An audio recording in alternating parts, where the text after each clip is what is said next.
les marchés financiers avec IG Markets, CFD Trading. Bonjour, c'est Gilles du site boursicoté.com. Voici l'analyse technique du CAC 40 pour cette journée du lundi 21 mai 2012.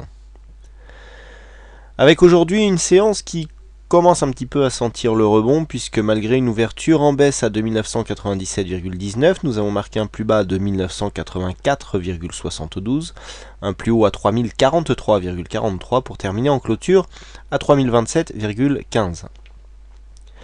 Le CAC 40 gagne 0,64% sur cette séance, un peu plus de 19 points gagnés par rapport au cours de clôture.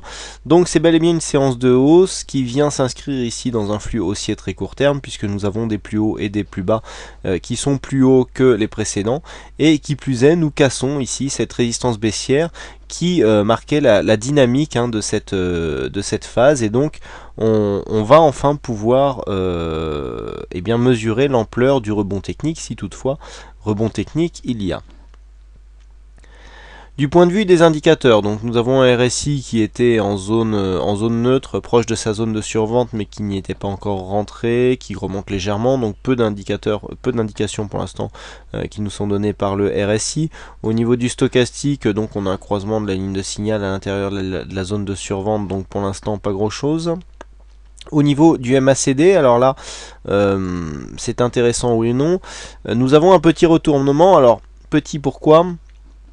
Tout simplement lorsque l'on vient ici mesurer l'amplitude des histogrammes du MACD, puisque on voit qu'on n'est pas sur une amplitude très très forte. C'est donc moins significatif que si nous avions eu un retournement ici avec une grosse amplitude. On voit ici que même si c'est pas pour ça qu'ils sont moins suivis, mais on voit ici que nous avons quand même des mouvements suite à ces petits retournements qui sont moins dynamiques. Donc ici retournement du MACD qui passe donc dans une phase d'évolution positive, qui nous indique donc la possibilité d'un rebond technique sur cette zone. Alors par contre, ce qui est assez bizarre même du point de vue de la configuration technique, c'est que nous avons des volumes très faibles. Alors assez bizarre pourquoi ? Nous avons ici un affaiblissement des volumes, alors que si nous regardons dans la vue principale, avec ici une volatilité juste en dessous de la moyenne, nous avons une cassure de cette résistance. Alors c'est assez embêtant si on veut jouer le rebond, puisque on a ici un rebond qui part mais sans grande conviction. À savoir que le fait d'avoir une cassure de cette résistance baissière ici, qui se fait dans une bougie qui n'est pas très puissante, qui plus est sans volume, nous montre qu'en fait nous sommes plus venus ici remonter par un manque de vendeurs que par un surplus d'acheteurs. Donc il faudra faire attention. Je vous avais dit que si on remontait ici, on avait un premier objectif ici à 3030. Donc c'est quasiment la zone sur laquelle nous avons clôturé, donc on pourra considérer ici que nous sommes restés sur la résistance. Il y a quand même une petite attaque haussière qui devrait normalement nous ouvrir la voie, donc il serait bon d'avoir une confirmation demain avec une ouverture au moins au-dessus des 3000 points, mais avec une cassure rapide si possible des 3030, pour enfin venir tester la prochaine zone technique qui se situe à 3075 €. Alors pourquoi 3075 € est-elle une zone intéressante ? 3075, pardon, on n'est pas en euros, ce n'est pas une action, c'est un indice. Alors pourquoi cette zone est-elle importante ? Tout simplement parce que nous avions ici cette zone de support qui correspondait quasiment ici à cette zone de plus bas. Donc là, on aura une zone d'overlap possible qui se situera entre 3075 et 3085 points. 85 points étant le plus bas, on est un peu plus bas, 3087 ou 3088.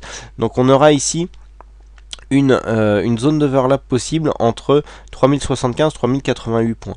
Qu'est-ce que cela veut dire, zone d'overlap ? Ça veut dire que si on vient ici marquer un rebond technique qui pour l'instant est faible, puisqu'on a vu qu'il n'était pas assorti de signes de puissance, eh bien on pourrait venir ici plafonner sous cette zone et confirmer la tendance à la baisse en repartant, et donc en confirmant, en cassant ici le point bas de cette bougie qui se situe à 2970 points.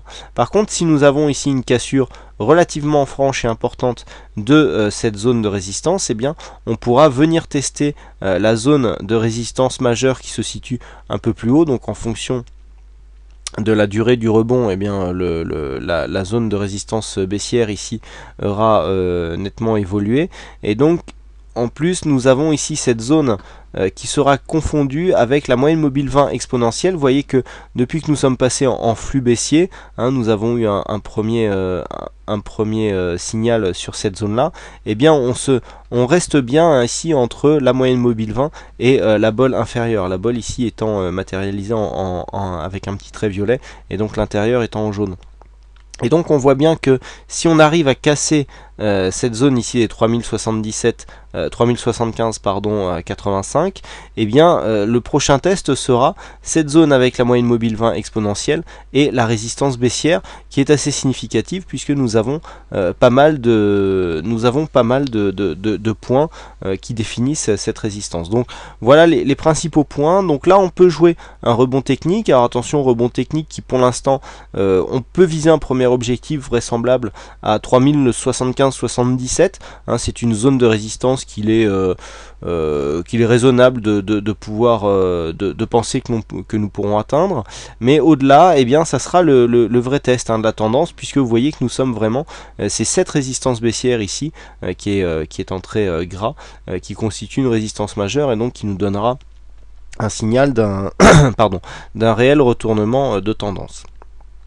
Donc voilà ce que l'on peut dire sur cette analyse technique.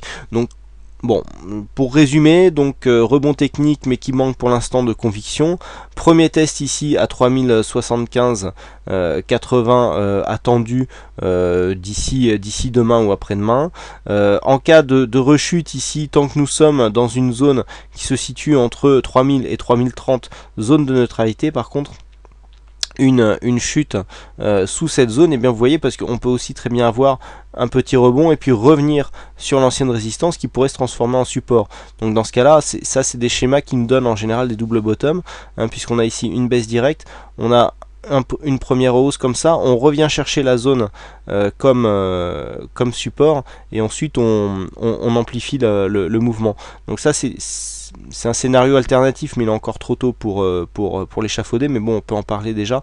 Donc voilà, ici on pourrait très bien avoir petit rebond technique avec, on vient chercher ici la zone, l'ancienne zone de résistance comme support, et on repart à la hausse. Donc là, tant qu'on est dans cette zone là, alors on va dire bon, jusqu'à 2970, entre 3030 et 2970, on a une zone de neutralisation. Par contre, si on s'approche de 2970, tout de même on sera sur une zone de danger, puisque on aurait dans ce cas là plus de probabilité de venir rejoindre dans un premier temps les 2957 points, et dans un second temps des objectifs baissiers un peu plus loin. Donc bon, on va dire que tant qu'on est ici entre 3000 et 3030, on peut continuer à jouer le rebond direct, puisque dans ce cas-là, on n'aurait pas de cassure de cette bougie, et donc on serait dans une belle dynamique directe qui aurait plus de chances de venir ici inquiéter cette résistance baissière. Par contre, si on commence à hésiter déjà à revenir chercher des plus bas, eh bien on pourrait tout simplement s'arrêter ici sur la zone des 3075, voire légèrement au-dessus, mais on n'aurait certainement pas assez de puissance pour venir casser cette résistance majeure, qui est une résistance baissière de tendance. Voilà ce que l'on peut dire donc sur cette analyse technique. Aujourd'hui, c'est Eglados qui a gagné au jeu du fixing, donc bravo à toi Eglados. Et puis quant à moi, il ne me reste plus qu'à vous souhaiter à toutes et à tous une bonne soirée, bonne chance dans vos trades, et je vous donne rendez-vous dès demain pour de prochaines analyses techniques en vidéo. Bonsoir à tous. Les marchés financiers avec IG Markets, CFD Trading.